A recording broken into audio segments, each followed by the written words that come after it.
सभी को जय श्री राम, जय श्री राम, जय श्री राम। कैसे हैं आप सभी? बढ़िया। मैं भी अच्छी हूँ। बस जो विश्व में हो रहा है बस उसे देख के थोड़ी तकलीफ़ है और प्रार्थना है कि जल्दी से जल्दी सब ठीक हो जाए। तो चलिए शुरू करते हैं। ओम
शांति शांति शांति।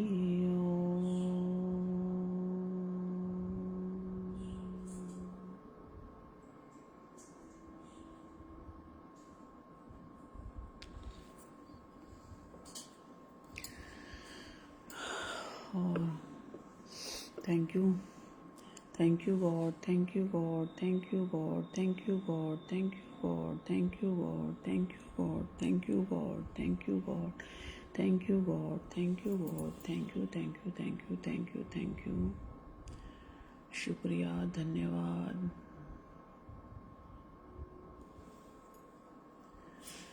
आज ना एक थैंक यू की ही एक छोटी सी स्टोरी है, बहुत अच्छी सी। एक लड़का था, वो उसको स्कूल से आया, स्कूल से आकर उसने अपने पापा से बोला, पापा पापा मुझे ना होमवर्क करवा दीजिए और मेरे को समझ में नहीं आ रहा मैं क्या करूं। तो उसने कहा कि जैसे मिडिल क्लास होते हैं बेचारे, इतना सफ़र करके जाते हैं, जॉब करते हैं, घर आते हैं, फिर घर की किचकिच, बच्चे, ये वो, तो वो ऑलरेडी सवेरे से बहुत परेशान था। उसने बच्चे को डांटा कि मैं भी अभी आया हूँ, तुम्हें समझ में नहीं आता और जाके सो जाओ चुपचाप, ऐसे जोर से चिल्लाया। बच्चा रोता रोता अपने कमरे में चला गया। और उसने अपना थोड़ा सा जद्दोजहद करने के बाद भी उसे कुछ समझ नहीं आ रहा था, तो बस उसने आँख बंद करी। छोटा बच्चा था, 10-11 साल के बच्चे को क्या ही समझ होती है इतनी। और वो पढ़ते पढ़ते ना अपनी बुक्स अपने यहाँ पे रख के सो गया, कॉपी और किताब।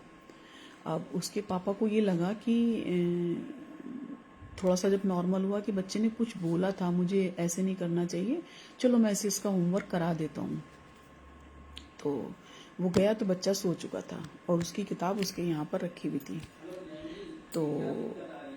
तो जो है जब उसने देखा, उसने जैसे ही वो किताब हटाई और साथ में कॉपी उठाई, तो कॉपी में लिखा हुआ था thank you, thank you, thank you, thank you, और जो है आपने मुझे इस घर में जन्म दिया, थैंक यू, मेरे पापा इतने अच्छे हैं, मुझे इतना प्यार करते हैं, थैंक यू, मेरी मम्मी बहुत अच्छी है, थैंक यू, मैं अच्छे स्कूल में पढ़ता हूँ, थैंक यू, मैं अच्छा खाना खाता हूँ, thank you, thank you, thank you करके।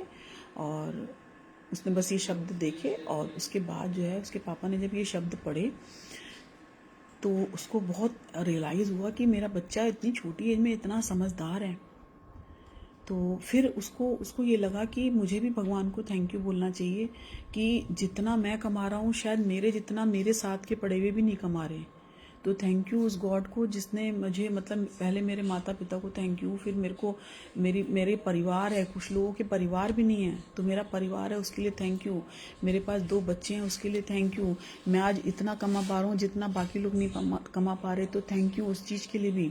और भगवान मतलब इतने समझदार बच्चा जो इस चीज़ को महसूस कर पा रहा है कि पापा मेरे परेशान है, तो इस मतलब हर चीज़ के लिए कि जो चीज़ें इस समय में मेरे पास नहीं होनी चाहिए थी वो भी आपने मुझे दी, तो गॉड को thank you, thank you, thank you करना तो बनता है ना। जब भी कभी लगे ना कि मन आपका दुखी है तो आप कम से कम अपने से नीचे देखो तो आपको समझ में आएगा क्या है। और अपने माता पिता, अपने पेरेंट्स के लिए, माता पिता अपने बच्चों के लिए क्या क्या करते हैं और कैसे करते हैं ये सिर्फ उनका दिल जानता है। ऐसे ही क्या था, एक ना कुम्हार था, वो उसके हाथों में इतना जादू था कि वो किसी भी चीज़ को बनाता था तो ऐसा लगता था वो जीवंत है अभी। मतलब इतनी सुंदर, जैसे सुराही बनाई तो इतना प्यारा उसमें डेकोरेशन, अगर उसने पक्षी बनाया तो उस पक्षी पे इतना सुंदर स्वरूप निकल के आता था, लगता था अभी बोल पड़ेगा। और उसको जो है बचपन में क्या हुआ था, उसके पैर में कुछ प्रॉब्लम थी जिसकी वजह से उसका एक पैर खराब हो गया था, बट उसके हाथों में इतना हुनर था कि उसकी पूरे गांव में पहचान थी इस चीज़ से कि वो जो लंगड़ा कुम्हार है ना उसके जैसा कोई नहीं बना सकता। घड़ा, सुराही, मोर, पक्षी, जो भी चीज़ करना है वो बहुत सुंदर बनाता था। तो वो जो है बनाता था, लेकिन उसके साथ क्या था, उसकी जब शादी हुई तो उसकी पत्नी बहुत सुशील थी और वो घर का काम संभालती थी और उसकी एक बेटी थी जिसको आंखों से ठीक से दिखता नहीं था। तो वो बस थोड़ा सा जैसे धुंधला दिखता था तो वो अपने पिताजी के साथ लगी रहती थी कि मिट्टी को घोल दिया, ऐसे करके दे दिया, बट उसे क्लियरिटी दिखता नहीं था। और जो उसके पापा थे कुम्हार, वो खाटू श्याम जी को बहुत मानते थे। उनके घर में एक खाटू श्याम जी का चित्र था। वो कहते थे कोई बात नहीं, आपने दिया है आप ही जानना। ऐसा करते करते लड़की भी थोड़ी सी बड़ी होने लगी, 14-15 साल की हो गई।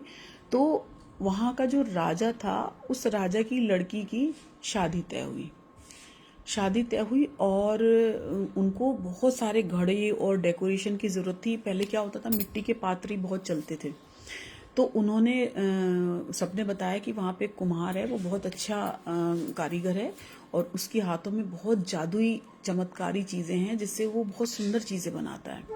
तो उसने अपने महल में बुलाया और वो राजा थोड़ा क्रूर और घमंडी था। उसने बुलाया, उसने बोला कि हाँ बोलो क्या, ऐसे करके तो उसने पहले ऐसे किया, ऐसे बेचारा फटे हाल आया था। उसने कहा कि मैंने तुम्हारे हाथों की कारीगरी के बारे में बहुत सुना है, तो आप मुझे जो है मेरी बेटी की शादी के लिए 500 ऐसे सुराई घड़े टाइप के बना के दो, और वो इतने सुंदर होने चाहिए, इतने सुंदर होने चाहिए कि लोग देखें और तारीफ करें, और अगर तुमने सही से नहीं बनाए तो तुम्हारा सर धड़ से अलग कर दूंगा। अब वो बेचारा गरीब तो था ही, उसने कहा हाँ हाँ, पर यह है कि 500 घड़े या सुराही बनाने के लिए मुझे कुछ मुद्रा चाहिए क्योंकि मैं तो गरीब हूँ। तो उसने जो है 2 चांदी के सिक्के उसे ऐसे फेंक के दे दिए कि ले जा और बाकी पैसे मैं तेरे को बाद में दूंगा। अब बेचारा क्या ही बोलता राजा के सामने, वो लेके चला गया और उसके बाद उसने क्या किया, अब पूरी जी जान से मेहनत करके उसने दिन रात एक करके, और उसको एक ही था कि ये पैसे जो आएंगे इससे मैं अपनी बेटी की आंख का ऑपरेशन करवाऊंगा, मेरी बेटी ठीक हो जाएगी। तो उसने राजा से बोला कि इसमें जो है 50,000 रुपये लगेंगे, और उसने कहा हाँ ठीक है मैं दे दूंगा। अब उसने जब मेहनत करना शुरू करी और दिन रात एक करके इतने सुंदर सुंदर उसने घड़े सुराई और इतनी अच्छी उसमें नक्काशी करी, बहुत बारीक काम किया, और सब लोग देख के हैरान हो गए। और जब उसकी शादी तय हुई और वो जब वहाँ पे सामान गया तो जितने बाराती आए थे वो भी इतने खुश हो गए कि इससे सुंदर हमने मटके और ये सुराई आज तक देखे ही नहीं थे। तो चारों तरफ उसकी बहुत मतलब बढ़ाई होने लगी कि किसने बनाए हैं, कौन है कौन है कौन है, पर वो उसने किसी को कुछ नहीं बोला। और जो है जब शादी वादी हो गई तो उसने राजा साहब से बोला, राजा साहब मेरा मेहनताना दे दीजिए, मुझे अपनी बेटी की आंख का ऑपरेशन कराना है। तो राजा ने जो है 500 रुपये दे के, बैठा हुआ था 10 लोगों के बीच में, उसने 500 रुपये दे के कहा ये ले, इससे ज़्यादा तेरी को बात नहीं है, और जा यहाँ से और अपनी शक्ल मत दिखाना। और वो बेचारा जो है फटेहाल रोता रोता रोता रोता अपने घर पे आया, और जहाँ पे वो खाटू श्याम जी की तस्वीर थी वहाँ बैठ के रोने लगा कि मैंने तो अपनी पूरी मेहनत करी, आप कहते हैं कर्म करो, मैंने तो अपने पूरा काम किया, फिर भी मुझे इतना इतना इतना कष्ट मिल रहा है। क्या क्या है मेरी मतलब मेहनत में कमी है, मेरी सेवा में कमी है, मैं अपने बच्चे का कैसे वो कराऊंगा। इतना वो आर्त भाव से मतलब रोने लगा, इतना रोने लगा कि वहाँ बैठे भगवान को भी दया आ गई कि मतलब इसने इतनी मेहनत करी और इसका क्या सिला मिला। अब जैसे ही उसके आंसू गिर रहे थे, उस जो लड़की की जिसकी शादी हुई थी उसके शरीर नीला पड़ता जा रहा था और कोढ़ टाइप का हो गया उसे, है ना, कोढ़ हो गया। कोढ़ होने के बाद जैसे ही उसको यहाँ पे ये महसूस हुआ कि ये बीमार हो गई, और उधर जो है वहाँ पर जो वहाँ का जो शहर का मंत्री था, वहाँ से इसको इस घड़ों को देख के सम्मानित करने के लिए उनको बुलाया गया, और उसको ये कहा गया कि इसको जो है इतनी धनराशि 1 लाख रुपए की धनराशि इसको दी जाएगी। अब वो तो बहुत खुश हो गया, बहुत ही खुश हो गया कि चलो मेरी बेटी का इलाज हो जाएगा। और इधर उस राजा को सपने में मतलब भगवान ने दर्शन दिए कि तूने जिसकी कमाई रखी और जिसको तूने उसकी मेहनत के पैसे नहीं दिए हैं, उन पैसों को जल्दी से जल्दी दो, नहीं तो तुम्हारा राज्य वैभव सब नष्ट हो जाएगा। अब राजा तो एकदम वो हो गया, तिलमिला गया कि कहाँ से ढूंढूं, कहाँ जाऊं। अब वो ढूंढते ढूंढते ढूंढते ढूंढते उसके घर तक पहुंचा, वहां पर जहां पर वो रहता था कुम्हार, और जाके उसके पैरों में गिरा। और जो 500 उसने 50,000 जो बोले थे ना, तो 50,000 की बजाय 50,000 सॉरी उसने 50,000 बोले थे, उसे 11 लाख रुपए का चेक उसने दिया और बोला ये मेरी तरफ से रखो, और मैं तुमसे क्षमा मांगता हूँ, मैंने तेरे साथ बदतमीजी करी, तेरे साथ बदसलूकी करी, तो मुझे माफ कर दो, मेरी बेटी का जीवन बख्श दो। अब वो इधर वो प्रार्थना वो भगवान के सामने ही बैठा था, इधर जैसे ही वो उनको पैसे दे के गए और उसने उनसे क्षमा मांगी, उधर वैसे ही उसकी बेटी की तबीयत ठीक होने लगी। यहाँ पे देखो रोल आता है करनी का, कि आपकी करनी क्या कह रही है। आप अगर किसी के साथ नेक दिल से जुड़ते हैं और सही ढंग से आप अपने कर्म करते हैं, तो कहीं ना कहीं जो बंदा कर रहा है ना आपके साथ, बदतमीजी कर रहा है, बदमाशी कर रहा है, या सेल्फिश के हिसाब से जो भी वो कर रहा है, उसको इंटरनली कहीं ना कहीं वो आहत हो रहा है, उसकी जरूर नींद हराम हो रही है। वो ऊपर से कितना ही शो करे कि हम बहुत खुश हैं, बहुत खुश हैं, लेकिन वो नहीं हो सकता, क्योंकि ये कर्म कर्म प्रधान विश्व करी राखा। तो कर्म हम अच्छे करेंगे तभी हमें शांति मिलेगी। और जैसे ही उसने ये किया और उसकी लड़की वहां पे ठीक हो गई। और ठीक होने के बाद राजा ने अपने राज्य से एक हिस्सा अपने उसका जहाँ पे वो रहता था उसका एक हिस्सा वहाँ पे धर्मशालाएं और पानी के कुएं और जो है पढ़ाई का स्कूल, मतलब फ्री ऑफ कॉस्ट उसने चालू कराया कि ये जो जितना भी मैंने गलत कर्म किए हैं मेरे को इसका भी उतारा करना है और मुझे किसी का दिल नहीं दुखाना है। तो कहने का ये मतलब है कि हम अगर ईश्वर को पुकारते हैं ना, तो कहीं ना कहीं ईश्वर भी हमें याद करते हैं। हम भूल जाते हैं लेकिन वो कभी नहीं भूलते। हम हमारे सिर्फ पुकारने की देर है, वो तो हाथ फैला के हमारे साथ बैठे ही हुए हैं और हमेशा गले लगाने के लिए बैठे हैं। बस हम देर करते हैं। और कभी भी किसी की भी नियत का और मेहनत का पैसा जो भी रखता है, कोई भी रखता है, तो ये कहीं ना कहीं उसको भरना ही पड़ेगा और कैसे भी उतारना पड़ेगा। चाहे वो डॉक्टर के पास जाके उतरे, चाहे वो आपका घर में किसी कोई प्रॉब्लम से दवाइयां लेके आए, या किसी का कुछ भी XYZ कुछ भी हो सकता है। आपके घर में आपकी औलाद ही ऐसी हो जाए, उसको उसके साथ आप परेशान हो जाओ। हमारे एक मिलने वाले थे, आपको यकीन आएगा कि उनकी 3 बेटियां हुई, बहुत बड़े अरब खरबपति थे और उनकी और मतलब सुनार का कोल्ड स्टोरेज, और उनकी 3 बेटियां हुई और तीनों ही अब नॉर्मल। उनकी स्थिति को मैंने अपनी आंख से देखा और मुझे इतनी दया लगती थी।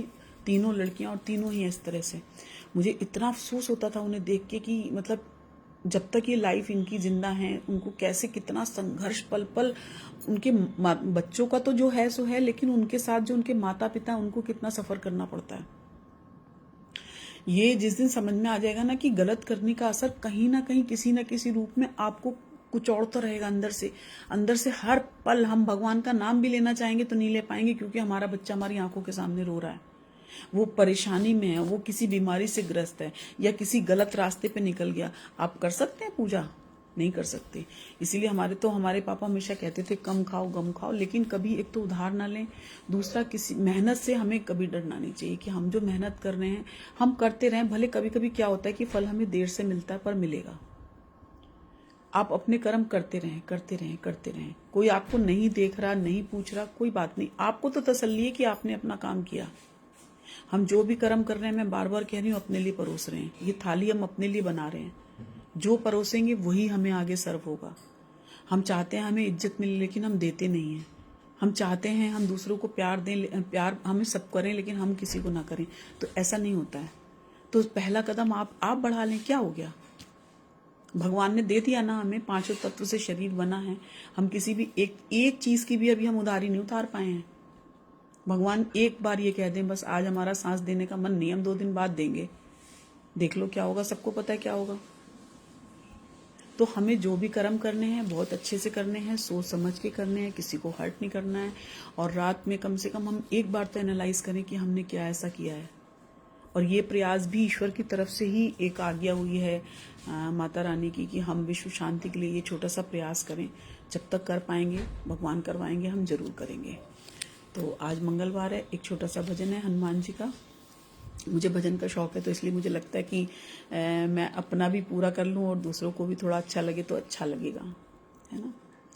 वीर हनुमाना अति बलवाना, राम राम रटियो रे, प्रभु मन बसियो रे। राम राम रटियो रे, प्रभु मन बसियो रे। वीर हनुमाना, हम सब आएंगे दर्शन पाएंगे, हम सब आएंगे दर्शन पाएंगे। जल्दी सुनियो रे, प्रभु मन बसियो रे। जल्दी सुनियो रे, प्रभु मन बसियो रे। वीर हनुमाना अति बलवाना, राम राम रटियो रे, प्रभु मन बसियो रे। बजरंगी बाला जपूं तेरी माला, माला, बजरंगी बाला जपू तेरी माला, कृपा करियो रे प्रभु मन बसियो रे, वीर हनुमाना अति बलवाना, राम राम रटियो रे प्रभु मन बसियो रे, ना कोई संगी हाथ की तंगी, ना कोई संगी हाथ की तंगी, जल्दी हरियो रे प्रभु मन बसियो रे, वीर हनुमाना अति बलवाना, राम राम रटियो रे प्रभु मन बसियो रे, अर्जी हमारी मर्जी तुम्हारी, संकट हरियो रे प्रभु मन बसियो रे, वीर हनुमाना अति बलवाना, राम राम रटियो रे प्रभु मन बसियो रे, राम राम रटियो रे प्रभु मन बसियो रे। थैंक यू पसंद करने के लिए, बहुत अच्छा सा लग रहा है। आज तो पूनम भाभी भी आई हैं, अंजू भाभी भी आई हैं, जगजीत कौर जी भी, राजकुमार जी भी, सबको बहुत सारा थैंक यू। और छोटी सी कोटेशन भी हैं, अगर सिंह चट्टान पर बैठ जाए तो वह चट्टान सिंहासन कहलाती है, सिंह अगर चट्टान पर बैठ जाए तो वह चट्टान भी सिंहासन कहलाती है। सिंहासन पाने का नहीं, सिंह बनने का प्रयास करें। आप जहां पर बैठें वहीं सिंहासन बन जाएं। तो वो कैसे बनेगा? जब हमारे कर्म अच्छे होंगे। हम कर्म अच्छे करेंगे तो लोगों के, ऐसा नहीं है कि हमें कोई प्रधानमंत्री बनना है, हम लोगों के दिलों पर अगर राज करते हैं ना तो हमारी जीत है। हम किसी एक को भी पसंद आ रहे हैं तो हमारी जीत है। 10 लोग भी इसे सुन रहे हैं और 10 लोग में से अगर किसी एक को भी हमारी वाणी अच्छी लग रही है तो ये हमारी जीत है, बहुत बड़ी जीत है। डर कहता है असंभव है। हम लोग क्या करते हैं ना, कोई भी काम शुरू करने से पहले ना हिचकते हैं कि होगा कि नहीं होगा, करूं कि ना करूं, ये होगा तो कैसा होगा, और सबसे बड़ा रोग क्या कहेंगे लोग। ये कहावत बहुत अच्छी है, सबसे बड़ा रोग क्या कहेंगे लोग। तो डर कहता है असंभव है, अनुभव कहता है जोखिम भरा है, तर्क कहता यह है कठिन है, परंतु साहस कहता है एक बार प्रयास तो कीजिए, सब संभव है। और ये फैक्ट है। बहुत बहुत अच्छा लगता है जब आप किसी भी चीज़ के लिए प्रयास करते हैं। बच्चा है ना, एक बार गिरता है फिर उठता है फिर, लेकिन वो ऐसा थोड़ा कि चलना छोड़ देता है, वो आखिर चल के ही मानता है, लेकिन वो प्रयास करता है तब। तो हमें प्रयास करना है।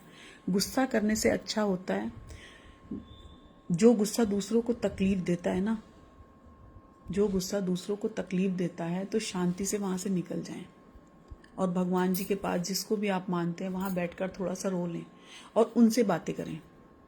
सिर्फ एक वही ऐसा साथी है जो आपको सच्चा मार्ग दिखाएगा हमेशा के लिए और कभी हाथ नहीं छोड़ेगा, है ना। आंखें देखती हैं तेरा रहम है, बहुत अच्छा है ये।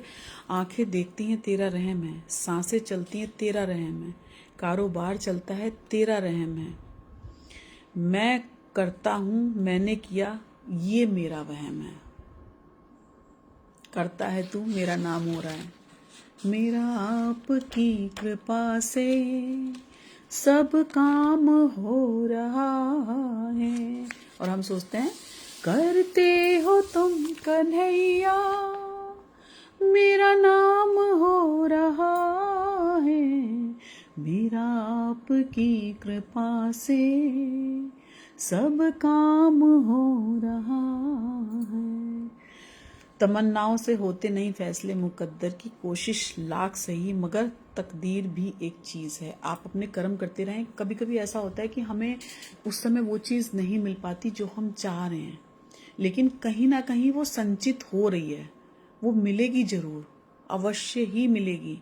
क्योंकि हम जो मांगते हैं ना, भगवान ऐसे तथास्तु कह के दे देते हैं, जाओ हो गया। तो वो होगा जरूर, कब कहाँ कैसे, बस ये वेट करना है ना। तमाम कोशिशों के बाद भी कुछ चीज़ें हासिल नहीं होती, यही किस्मत है। कभी कभी होता है ना कि हमारे पिछला ऐसा कुछ करके आते हैं कि हमको वो नहीं नसीब हो पाता, लेकिन वो कहीं ना कहीं आज, और उससे हम क्या करते हैं ना, उस गुस्से में हम आज का जो वर्तमान है ना मुझे भी खराब कर देते हैं। उसको ये नहीं सोचते जो प्रभु की इच्छा होगी वही होगा, लेकिन हम खराब कर ही देते हैं। रहमतों की कमी नहीं रब, रहमतों की कमी नहीं रब, के खजाने में झांकना खुद की झोली में है कि कहीं, रब के खजाने में झांकना खुद की झोली में है कि कहीं कोई सुराग तो नहीं। मतलब भगवान तो दे रहा है, लेकिन कहीं ऐसा तो नहीं कि आपके लेने वाले आंचल में ही छेद हो। आप महसूस करना, फील करना सीखें कि जो आपके लिए कुछ भी कर रहा है। इवन देन अगर मेरे साथ यहाँ पे अभी जो लोग बैठे हैं वो सुन रहे हैं या देख रहे हैं, या बाद में भी जो व्यूअर्स देख रहे हैं उन्हें अच्छा लग रहा है, तो ये कितनी बड़ी चीज़ है। अपना समय निकाल के आ रहे हैं ना आप, तो इससे बड़ी क्या बात है। अगर मैं यहाँ अकेली बोलती रहूँ और कोई ना देखे, मैं बोलना है ठीक है, लेकिन अगर ना देखेंगे तो हम क्या कर लेंगे, कुछ नहीं कर सकते ना। हमने खाना कितना भी अच्छा बना के रख दिया, कोई खाएगा नहीं तो उस खाने का क्या महत्व है। हमने घर सुंदर सा सजा दिया और घर में कोई आएगा ही नहीं तो उस घर का क्या महत्व है। तो विनम्र रहें। सत्संग, सत्संग है तुम्हारी क्लास, है ना, सत्संग ही है तुम्हारी क्लास, संगत है तुम्हारा क्लास मास्टर, मंदिर है स्कूल, गुरु, गुरु की वाणी है सिलेबस, सिमरन है एग्जाम, सेवा है प्रैक्टिकल्स, गुरु है टीचर और ईश्वर है, ईश्वर की ओर ईश्वर है एग्जामिनर, कर्म है रिजल्ट। तो हमें कर्म अच्छे करने हैं तो हमारा रिजल्ट ऑटोमेटिकली अच्छा आएगा। तो हमें अच्छे अच्छे कर्म करने हैं, छोटे छोटे करने हैं, कोई बात नहीं। आप, हम ये नहीं कह रहे 10 चीज़ें एक साथ करो, छोटे छोटे एक से शुरुआत करें, सिर्फ एक से। अगर हम, जैसे हमने एक रोटी खा रहे हैं, हम उसमें से एक बाइट निकाल दें, पूरी एक रोटी मत निकालो, एक बाइट निकालो, है ना। हमारे पास अगर 4 जोड़ी कपड़े हैं और हम जिस कपड़ों को हम नहीं पहन पा रहे, हम नया नहीं दे सकते, तो थोड़ा सा जो कपड़ा पुराना हो रहा है वो दे दें। हम अगर कुछ ऐसा है जो हम, जैसे घर में एक फल आ गया, फल का आधा सा छोटा सा टुकड़ा अपना जो मेड स्टाफ आ रहा है उसे दे दें, उसी में से हो जाएगा। आपको अलग से कुछ करने की जरूरत नहीं पड़ेगी। सिर्फ थोड़ा थोड़ा प्रयास, थोड़े थोड़ी, जैसे एक एक हम सिक्का डालते हैं तो गुल्लक भर जाती है, तो उसी तरह हम थोड़ा थोड़ा भी इकट्ठा करेंगे ना तो बहुत सारा हो जाएगा। इतना सारा हो जाएगा कि जब हम उस गुल्लक को देखेंगे ना तो हमें लगेगा ये कर्म तो हमने इकट्ठे किए भी नहीं थे। जैसे क्या होता है, कभी कभी हमारे पास अनएक्सपेक्टेड कहीं से कुछ पैसे मिल जाते हैं, होते चाहे हमारे ही हैं, लेकिन बड़ा अच्छा लगता है। अरे वाह, 500 का नोट मिल गया, अरे वाह 1000 रुपये मिल गए, तो बहुत खुशी होती है उन पैसों की। तो और वो भी मतलब जो हम भूल जाते हैं। तो ऐसे ही कुछ अनचाहे संचित कर्म भी हमारे साथ होते हैं जो हम करके भूल जाते हैं, लेकिन वो ईश्वर हमेशा याद रखते हैं, वो फल देंगे और अवश्य ही देंगे। और वो जब मिलते हैं ना, जैसे कभी कभी क्या होता है कि हमें जितने की जरूरत नहीं होती उससे ज्यादा हमें मिल जाता है, तो वो कहाँ से आया, कुछ आपने बोया था, उसी में से वो फल निकला है। वो आप ही का कर्म था, भगवान ने उसे ब्याज समेत आपको लौटाया है। तो थैंक यू बोलें। थैंक यू की आदत तो डालनी ही डालनी है और हर पल डालनी है। जैसे लिखा है, पैसे पेड़ पर उगते तो, पैसे पेड़ पर उगते तो कौन सा कोई मुफ्त में मिल जाते, पैसे पेड़ पर उगते तो कौन सा मुफ्त में मिल जाते, अनार और आम भी तो हमें पैसों से ही खरीदने पड़ते हैं। तो जब तक हम कर्म नहीं करेंगे, कर्म तो हमें करना ही पड़ेगा, बीज हमें कर्मों में अच्छे अच्छे डालने ही पड़ेंगे, तभी हमें फल मिलेगा, नहीं तो नहीं मिलेगा। कुछ भी कर लो, कैसे भी कर लो। एक छोटी सी कॉमेडी और है, भारत में इतने लाख ज्योतिष हुए हैं पर किसी ने ये नहीं बताया कि सिलेंडर की किल्लत होने वाली है। है कि नहीं। तो थोड़ा हंसना भी जरूरी है ना। कोशिशें 1000 करिए, कोशिश का तरीका हर बार नया ढूंढिए। जैसे हमारे से कोई रूठ गया तो हम क्या करेंगे, पहले तो हम सॉरी बोल देंगे छोटा सा, नहीं मिला तो एक व्हाट्सएप पे मैसेज भेज देंगे प्यारा सा। अगर उससे भी नहीं होता तो हम क्या करते हैं, उससे हग कर लेते हैं ऐसे करके, या कुछ गिफ्ट दे देते हैं, या उसके मन का कुछ बना के खिला देते हैं। तो तरीके नए नए हो सकते हैं, लेकिन प्रयास जारी रखिए। और प्यार हर दुख का मरहम है। प्यार एक ऐसी चीज है जो हर मरहम को, हर किसी प्रॉब्लम को सॉल्व कर सकता है, चाहे वो दिमागी हो, चाहे वो शारीरिक हो, चाहे वो किसी भी तरह की हो, मानसिक हो, हर चीज को सॉल्व कर सकता है प्यार। महत्व इंसान का नहीं, उसके अच्छे स्वभाव का होता है। महत्व इंसान का नहीं, उसके अच्छे स्वभाव का होता है। कोई एक पल में दिल जीत लेता है, कोई जिंदगी भर साथ रहकर भी जीत नहीं पाता। होते हैं बहुत सारी जगहों पे जिसके साथ होता है वो पता रहता है और वो समझ भी जाएंगे। वर्तमान सदैव निशब्द होता है। वर्तमान सदैव निशब्द होता है। सारे शब्द भूत और भविष्य के लिए बने हैं। तो आज हम अच्छा बोलेंगे तो हमारे लिए जो अतीत में वो भूत बने या भविष्य बनेगा, हम उसके लिए शब्द तो बना लें। तो आज बनाएंगे तभी तो हम कुछ कह पाएंगे। हम विष भी हैं और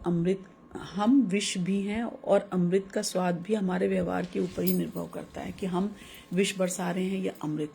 क्योंकि हम लोग खासतौर पे लेडीज को तो इन सब चीज़ों का बड़ा ही रहता है कि कहाँ पे क्या है, कहाँ पे कौन सा किस तरह की बात करनी है, कैसा तीर मारना है। लेकिन ठीक है, कहीं कहीं पे अपने मन को हल्का करने के लिए बोल लेना चाहिए, लेकिन दिल तक ना रखें जो भी चीज़ है। और इस समय तक आते आते ना बहुत सारी चीज़ें ना अपनी प्रॉब्लम शेयर करते करते भी इंसान थक जाता है। बस हमने बोल लिया ना, सारी जिंदगी बोल ही तो रहे हैं ये, लेकिन उसके बाद क्या, एक समय आता है इंसान कहता है बस अब शांत। तो और शांत एक ऐसी चीज है जो सदैव रहती है। जैसे आप रो भी परमानेंट नहीं सकते। आप कंटिन्यू, आप मेरे को कोई ऐसा इंसान दिखा दो जो 1 घंटा कंटिन्यू रो सकता हो, 1 घंटा कंटिन्यू हंस सकता हो, 1 घंटा कंटिन्यू कोई भी एक ऐसा काम है। लेकिन शांति ऐसी है जो सदैव रह सकती है। देखो हम सोते हैं रात को शांत होके सोते हैं ना, शांत। कोई बात कर रहा है तो बात करेंगे, लेकिन उसके बाद फिर शांत। रो रहे हैं, रोने के बाद कितना भी हम रो लेंगे, रोने के बाद फिर क्या, शांत। हंसते हंसते भी मुंह दुख जाता है, फिर शांत। तो शांत स्वतः है, क्योंकि वो हमारी आत्मा का स्वरूप है, इसीलिए हमें अच्छा लग रहा है। उसको कहीं से खोजना नहीं है, वो ऑटोमेटिकली आ जाता है, लेकिन हम उसे डिनाई कर देते हैं। उसके ऊपर फिर एक चीज हावी कर देते हैं, कुछ ऐसी चीज जो बेवजह की है। उसको हम अपनी शांति को हम रहने भी कहाँ देते हैं अंदर। उसी समय दिमाग में कुछ कीड़ा चल जाएगा अंदर से अलग से, उसने खाना खाया कि नहीं खाया, सवेरे ये बनेगा, मेरे को कल यहाँ जाना है, मेरे को ऐसे, तो कुछ ना कुछ वो दिमाग में चलता है। अरे जब भगवान ने शांति का माहौल दिया है तो थोड़ा सा अपने अंदर भी तो झांक के देखो। और अगर वो भी नहीं करने का मन है तो मुझे तो सबसे अच्छा लगता है ना, आपके घर में अगर भगवान जी की, ईश्वर की कोई मूर्ति नहीं है तो चलो अपनी कोई सुंदर सी तस्वीर होगी, उसे ही देख लो, उसको देख के ही अच्छा लग जाएगा। और भगवान के स्वरूप को देख के ना शांति मिलती है। तो क्योंकि वो शांत स्वरूप हैं और हम भी हैं, लेकिन हमें बनाना है। हमने उस पर बहुत सारी परत चढ़ा दी है, इसलिए हम समझ नहीं पा रहे उसको। जब हम क्लीन कर देंगे ना, जैसे हमारे पास शीशा है, शीशे पे जब डस्ट होती है तो हमें क्लियर नहीं दिखता ना, जब हम उसको क्लीन कर देते हैं तो हमें एकदम साफ दिखने लगता है।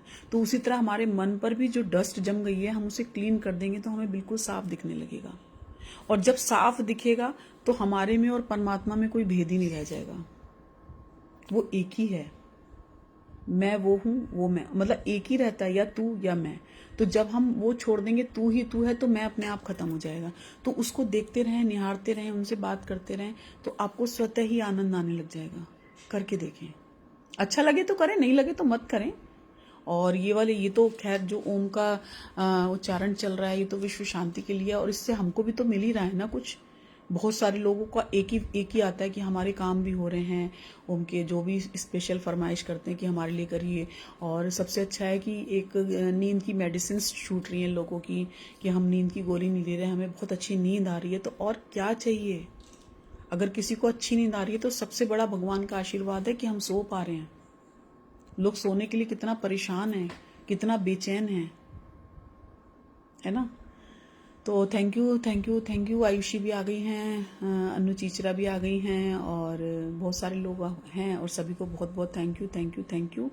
इसी के साथ सभी को थैंक यू, धन्यवाद, शुक्रिया। सभी लोग स्वस्थ रहें, संपन्न रहें, आनंद में रहें, शांति में रहें, और इस युद्ध को जल्दी से जल्दी विराम करें। इसी प्रार्थना के साथ सभी को जय श्री राम, जय श्री राम, जय श्री राम। Thank you.